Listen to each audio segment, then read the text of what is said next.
प्रचार की रणसिंघा गूंजते ही शह और मात का खेल भी शुरू हो चुका है।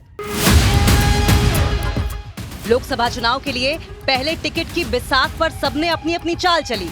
नैया में पतवार थामे कुछ आगे निकल गए तो कुछ टिकट की आस में मायूस बने मझधार में फंस गए। सौगंध मुझे है मिट्टी की, लेकिन अब वक्त प्रचार का हो चला है। मैं तेज नहीं मिटने दूं।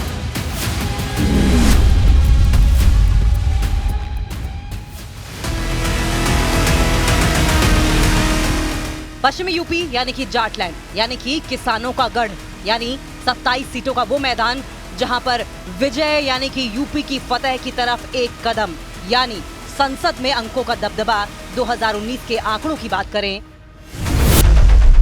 तो उस चुनाव में बीजेपी ने पिछले सारे समीकरणों को ढेर कर इतिहास रच दिया। बीजेपी ने पश्चिमी यूपी की 27 में से 19 सीटों को अपने खाते में डाल दिया था। समाजवादी पार्टी का साथ देने के लिए मैदान में उतरी बहुजन समाजवादी को संयुक्त 8 सीटों पर ही संतोष करना पड़ा था, तो कांग्रेस का यहां से खाता भी नहीं खुल पाया था।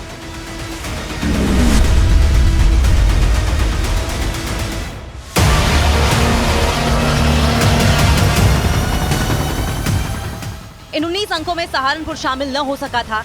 बीजेपी मुस्लिम और दलित वोटरों वाली सहारनपुर सीट पर कब्जा नहीं जमा पाई थी और ऐसे में इस बार वोटरों को साधने के लिए प्रधानमंत्री नरेंद्र मोदी खुद मैदान में उतरने वाले हैं। सहारनपुर वो लोकसभा सीट है जिसे बीजेपी मोदी लहर के बावजूद पिछली बार हार गई थी।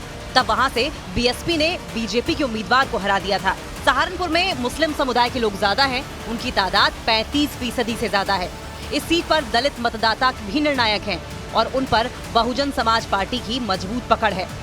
कांग्रेस से इस बार फिर इमरान मसूद मैदान में हैं, जिनके खिलाफ बीजेपी ने राघव लखनपाल को उम्मीदवार बनाया है।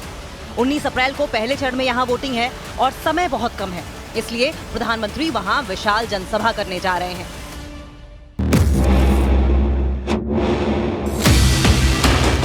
बीजेपी का दावा है कि पीएम को सुनने के लिए करीब 1 लाख लोग पुष्कर पहुंचने वाले हैं। दावा ये भी कि इस चुनाव में पश्चिम में दोबारा बीजेपी प्रचंड बहुमत हासिल करने वाली है।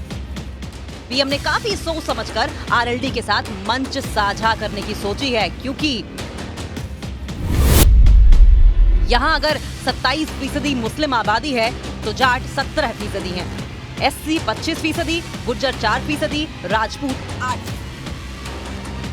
प्रधानमंत्री मोदी सहारनपुर तक ही नहीं रुकने वाले। इसके बाद वो शाम को गाजियाबाद में रोड शो करेंगे। दावा है कि इस रोड शो में कई राज्यों की झलक देखने को मिलेगी और इसे वहां जुटे जन समर्थन ने चुनावी प्रचार को धार देने की कोशिश करेंगे। राजनीतिक दल सियासी दांव आजमा रहे हैं। बसपा अकेले दम पर मैदान में है।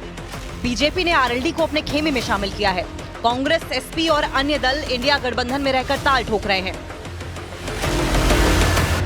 कहते हैं संसद का रास्ता यूपी से होकर गुजरता है, या यूं कहें कि सत्ता पर सरदार को बिठाने में यूपी अहम रोल अदा करता है। इस राज्य में अपनी पैच को और भी ज्यादा मजबूत करने के लिए पीएम मोदी मैदान में उतर चुके हैं।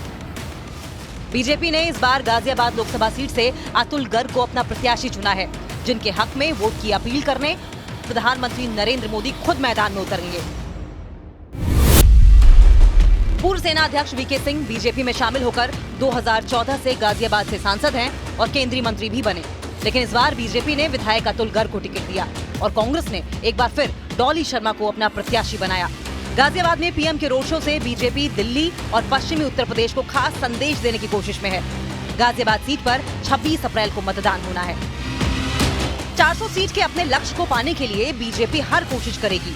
यूपी हो या राजस्थान, हर एक गढ़ में, हर राज्य में 2019 की अपेक्षा बीजेपी अपने आंकड़ों को बेहतर करने की तैयारी में है।